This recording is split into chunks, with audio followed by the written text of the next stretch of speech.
بيفرق. تخيل انت سيناريو عميل بنك، خلينا نتكلم بنك دي حاجه يعني مهمه، وبيهتموا بالهاي كواليتي. بنك عاوز يربط 10 فروع. الفروع هو في جزء منهم ما ينفعش في فريمات تقع منه. فريمات تقع من الصوره اصلا عباره عن فريمات، فانت لو قعدت فريم اتنين خلاص كل سنه وانت طيب. فجيت قلت له خلاص انا هشتغل بفيديو كومبريشن، ايه، هيك فيجن، وليكن هيك فيجن.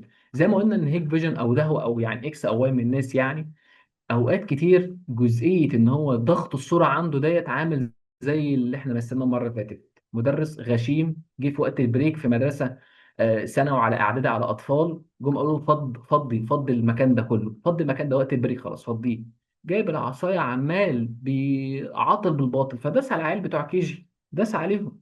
هو نفس القصه كده في فيديو كومبريشن. بعض الفندورز عشان يجي يقول لك بص انا وفرت لك ازاي، زي ما المدرس صاحبنا يقول لك بص انا فضيت لك المكان ازاي، ايوه بس انت موتت ناس. هو الناحيه التانيه، ايوه حضرتك وقعت فريمات، انا عامل ايه، بس انا بص انا وفرت لك مساحه.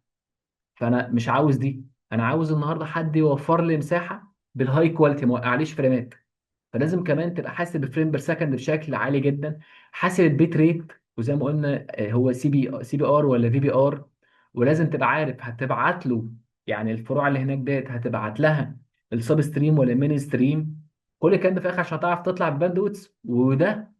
وده خلي بالك هيبقى مربوط بالبرايمري والسكندري سيرفرز اللي عندك، هنتكلم عنهم في السنجل لاند دياجرام ان شاء الله.